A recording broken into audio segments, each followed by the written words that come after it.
Good evening, and welcome to Truth Report. I'm Alex Truth, and tonight we're tracking a story that cuts across continents, from the streets of Manchester to the borders of Pakistan and Afghanistan, from the shopping districts of Hong Kong to the sugary drinks of Bangkok. The common thread?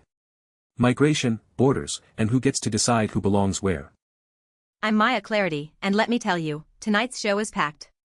We've got far-right protesters demanding mass deportations in one of England's most diverse cities. We've got Pakistan launching military strikes into Afghanistan that are killing civilians, including at a religious school. And we've got the economics of migration playing out in real time in Hong Kong's jewellery shops. Stay with us, this is going to be a deep dive. We start tonight in Manchester, a city that knows something about both immigration and extremism. On Saturday, hundreds of far-right, anti-Islam protesters marched through the city centre, and their demands were blunt: mass deportations of migrants. This was not a subtle affair. This was an organized show of force on the streets of a major British city. And Alex, let's be clear about what we're talking about here. According to Al Jazeera's reporting, this wasn't some fringe gathering of a dozen people with signs. We're talking hundreds of demonstrators marching through Manchester, a city where roughly 1 in 5 residents were born outside the United Kingdom. These protesters walked through neighborhoods where the very people they want deported live, work, and raise families. That's the part that should unsettle everyone. Manchester has a deep history with immigration. It's home to one of the oldest Chinatowns in Europe. It has significant South Asian, African, and Middle Eastern communities that have been part of the city's fabric for generations. And now you have organized groups marching through those streets demanding that these people be removed. The word they keep using is deportation, but let's call it what it is: ethnic cleansing by policy. And we need to talk about the timing and the broader context here. The far right in the UK has been gaining momentum, and it's not happening in a vacuum. We saw the riots across England in the summer of 2024, Southport, Rotherham, Middlesbrough, where misinformation about a stabbing attack was weaponized to target mosques and asylum seeker hotels. Manchester is the latest flashpoint, but it's part of a pattern that has been building for years. What's particularly concerning is the mainstreaming of this language. Mass deportation used to be the rhetoric of the extreme fringe. Now it's policy language. We're hearing it from elected officials, from media commentators, from people who present themselves as respectable voices in the public square. When hundreds of people feel comfortable marching openly through a major city demanding the removal of entire communities, that tells you something about what has become acceptable in the political discourse. And let's talk about who's organizing these marches, because they don't happen spontaneously. The far-right ecosystem in the UK is well networked. Groups like Patriotic Alternative, the English Defence League's successor movements, and various anti-Islam organizations have been coordinating through social media platforms, particularly Telegram channels, for years. These marches are planned, promoted, and funded. The question we should be asking is, by whom and toward what end? Right. And the targets are always the same: Muslim communities, asylum seekers, migrants from the global south. It's never a march against, say, Australian expats or Canadian immigrants. The selectivity tells you everything about what this movement is actually about. It's not about immigration policy in any genuine sense. It's about racial and religious exclusion dressed up in the language of sovereignty and border control. The human cost of this is something that often gets lost in the political analysis. When you march through a city demanding the deportation of Muslims, you're telling every Muslim family in Manchester that they are not safe, that their presence is contested, that their children might grow up in a country that doesn't want them. That psychological toll, the anxiety, the fear, the sense of being unwelcome in your own home, that is a form of violence even before a single physical act occurs. And Manchester, of all places, should understand this. This is the city that was attacked at the Manchester Arena in 2017. The response then was unity: people opening their homes, taxi drivers offering free rides, the B symbol becoming a mark of solidarity. That spirit of togetherness is now being directly challenged by movements that want to divide the city along religious and ethnic lines. What we're watching, Alex, is a test. It's a test of whether British civil society can hold the line against organized bigotry. And based on what we're seeing, hundreds marching openly, police facilitating the route rather than dispersing hate speech, the results of that test are, at best, mixed.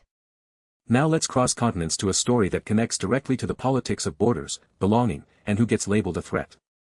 Pakistan has launched military strikes into Afghanistan, targeting what Islamabad calls hideouts of Pakistani militants along the border. According to the South China Morning Post, these strikes hit areas in Nangarhar and Paktika provinces in eastern Afghanistan early on Sunday. And here's where it gets devastating. The Afghan Red Crescent Society reports that more than a dozen people were killed. The Afghan Defense Ministry says various civilian areas were hit, including, and this is critical, a religious madrasa. A school. Pakistan is bombing schools in another country and calling it counterterrorism. We need to sit with that for a moment. Let's break down the geopolitics here, because this is layered. Pakistan has long accused the Taliban government in Afghanistan of harboring Pakistani Taliban fighters, the Tehrik-i-Taliban Pakistan, or TTP, who carry out attacks inside Pakistan. And there's truth to that claim. The TTP has intensified its operations in recent years, carrying out deadly attacks on Pakistani military and civilian targets, particularly in the border regions of Khyber Pakhtunkhwa and Balochistan. But the method matters enormously. Cross-border strikes into a sovereign nation, even one governed by a regime the international community largely doesn't recognize, set a dangerous precedent. And when those strikes hit civilian areas and religious schools, you're not just fighting militants. You're creating the next generation of militants. Every child killed in a madrasa bombing becomes a recruitment poster for extremist groups. This is the cycle that has defined this region for decades. And this is testing the Doha truce, the agreement that facilitated the U.S. withdrawal from Afghanistan and was supposed to create a framework for regional stability. That framework was always fragile, built on compromises and ambiguities that all parties knew would eventually be tested. Pakistan's strikes are a direct challenge to whatever remains of that diplomatic architecture. What's also crucial here is the displacement angle. These border regions are already home to massive displaced populations. Afghan refugees have been living in Pakistan for decades, at one point numbering over 3 million, making it one of the largest refugee populations in the world. And Pakistan has been systematically pushing for their return, including through forced deportation campaigns. So when Pakistan strikes into Afghanistan, it's happening against a backdrop of an ongoing migration crisis that has affected millions of people. The civilian toll cannot be overstated. When Pakistan says it targeted militant hideouts but the Afghan government says civilian areas and a madrasa were hit, we're looking at the familiar gap between military press releases and ground reality. We've seen this pattern from Gaza to Yemen to the tribal areas of Pakistan itself. Governments describe surgical strikes while hospitals, schools, and homes burn. And the people caught in the middle, the families in Nangarhar and Paktika, they don't get a say in any of this. They didn't choose to live in a border region contested by two governments and multiple armed groups. They're farmers, shopkeepers, teachers, students. And now they're casualties in a geopolitical chess game being played over their heads. This is the immigration story nobody wants to talk about, the creation of refugees through military action, and then the demonization of those same refugees when they flee. That's exactly the connection. The same political forces in Europe marching against immigrants are rarely asked to reckon with the foreign policies that create the conditions for mass displacement. You cannot bomb a madrasa in Afghanistan and then act surprised when Afghan families seek asylum in Manchester. Precisely. The through line is direct, and it's deliberately obscured. Now, let's shift to a very different kind of border story, one playing out in the shopping malls and jewelry stores of Hong Kong, where the movement of people across borders is being celebrated rather than condemned, because in this case, it's driving profits. According to the South China Morning Post, Hong Kong recorded a 13% increase in visitors from mainland China during the Lunar New Year holiday compared to a year ago. And that influx has been good for business. Jewellery sales jumped 10% during the period, even as gold prices have risen sharply. Immigration figures confirm the surge in mainland visitors, and the industry is calling it a recovery story. But let's dig beneath the surface of that recovery narrative. The report notes that the recovery is uneven across sectors and was not always directly tied to the greater number of mainland visitors. So what we're seeing is a selective boom. Luxury goods and high-end retail are benefiting, while other sectors of Hong Kong's economy continue to struggle. This is migration as economic stimulus, but only for certain segments of the economy. And this is where the hypocrisy of global immigration politics becomes crystal clear. When wealthy mainland Chinese visitors cross into Hong Kong and spend money on jewelry, they're celebrated as economic saviors. When poor migrants from Africa or the Middle East cross into Europe seeking safety, they're treated as invaders. The difference isn't about legality or documentation, it's about money. The border is a door that opens wide for capital and slams shut for poverty. Hong Kong's relationship with mainland China is its own complex story, of course. The city has its own tensions around mainland integration, the democracy protests, the national security law, the gradual erosion of the one country, two systems framework. But when it comes to commerce, the border becomes permeable in ways that serve economic interests. A 13% jump in visitors represents millions of individual border crossings that are facilitated, encouraged, and celebrated. Compare that to the UK, where the government has spent billions on border enforcement, detention centres, and the Rwanda deportation scheme.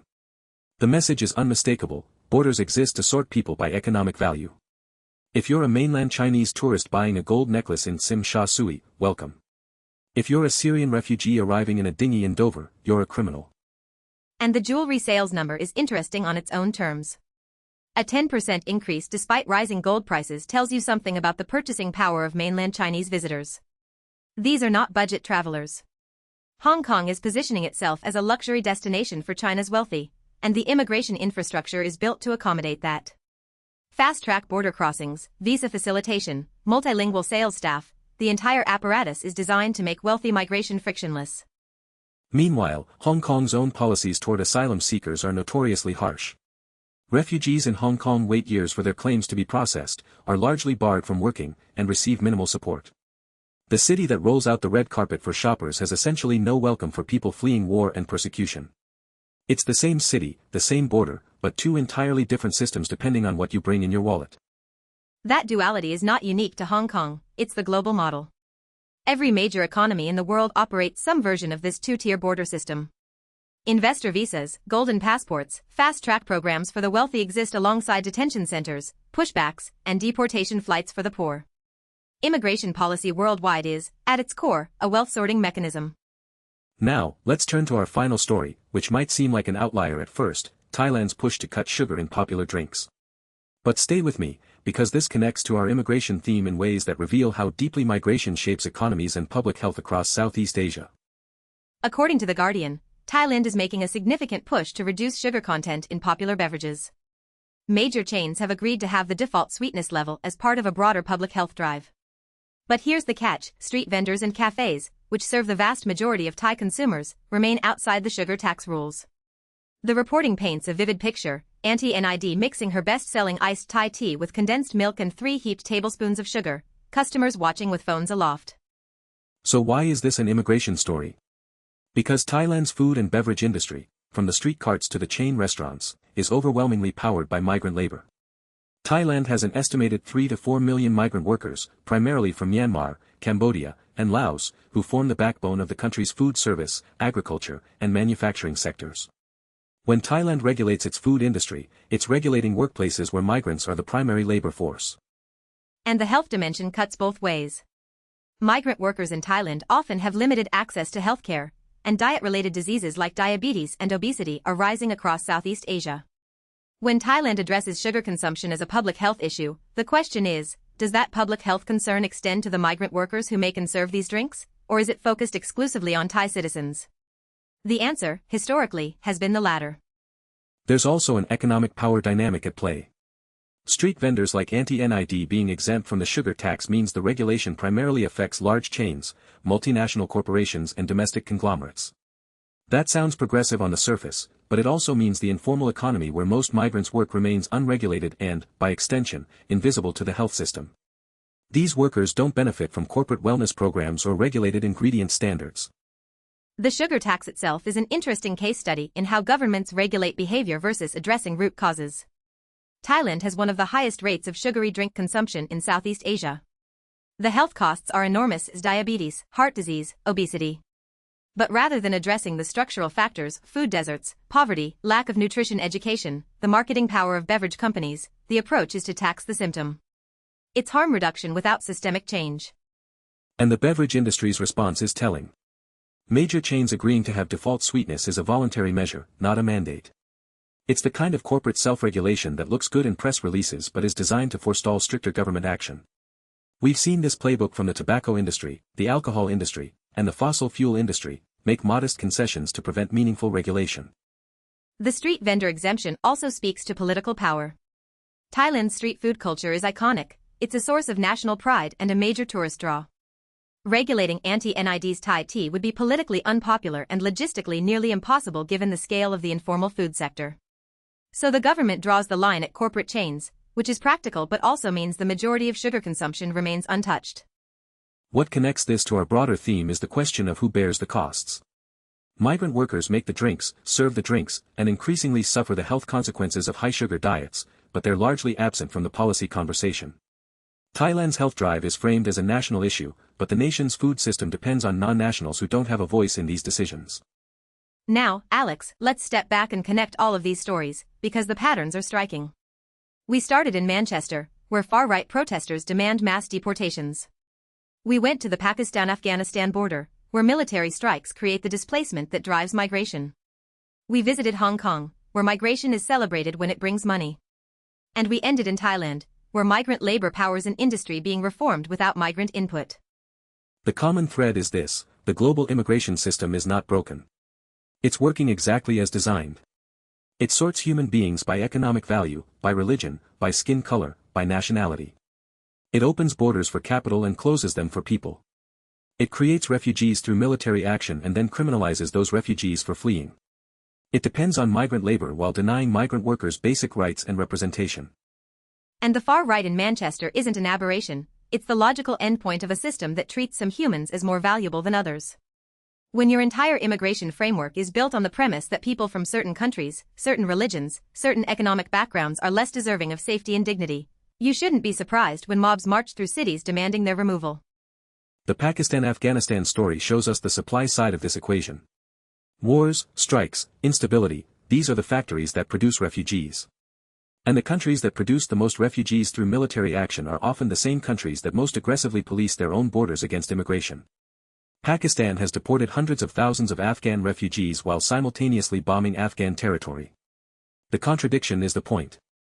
Hong Kong's jewellery boom reveals the demand side. Migration that generates profit is not just tolerated, it's actively facilitated. The entire infrastructure of border control can be reversed when the migrants in question are carrying credit cards instead of asylum claims. This tells us that borders are not natural barriers. They're valves that can be opened or closed depending on economic and political convenience. And Thailand reminds us that even in countries that depend heavily on migrant labor, migrants remain invisible in policy making. They cook the food, build the buildings, harvest the crops, but when it comes time to regulate those industries, the workers who power them are an afterthought. This is the fundamental injustice at the heart of global migration: the people who do the work don't get a seat at the table. What's particularly alarming is the acceleration. The far-right movements are growing bolder, as Manchester shows. The military actions are intensifying, as the Pakistan strikes demonstrate. The economic exploitation continues unabated, as Hong Kong and Thailand illustrate. We are not moving toward a more just immigration system. We are moving away from one, at speed. And the media plays a role in this. When far-right marches are covered as protests rather than hate rallies, when military strikes are reported with government terminology like militant hideouts rather than the civilian reality of bombed schools, when migration surges are framed as economic indicators rather than human stories, the media is choosing a frame that normalizes these injustices. That's why shows like this one matter. Our job is not to both sides a march demanding the deportation of Muslims. Our job is not to repeat government press releases about surgical strikes. Our job is to tell you who's being hurt, who's profiting, and who's making the decisions. That's what journalism is supposed to do. So here's our call to action tonight. Pay attention to the language. When politicians talk about illegal immigrants, ask who made them illegal. When governments talk about border security, ask whose security and at whose expense. When businesses celebrate a surge in foreign visitors, ask why some foreigners are visitors and others are invaders. The categories are political choices, not natural facts. And look for the connections. The march in Manchester, the bombs in Afghanistan, the jewelry sales in Hong Kong, the sugar in Bangkok, these are not separate stories. They are chapters in the same story, a story about a world that moves money freely across borders while treating human beings as threats, commodities, or invisible labor depending on their passport and their bank balance. For Truth Report, I'm Alex Truth. Thank you for watching, thank you for thinking critically, and most importantly, thank you for refusing to look away. The truth doesn't come with a content warning. It comes with a responsibility. And I'm Maya Clarity. We'll be back tomorrow with more stories the mainstream won't touch. Until then, question everything, verify independently, and remember, the news isn't what they tell you. It's what they don't. Good night.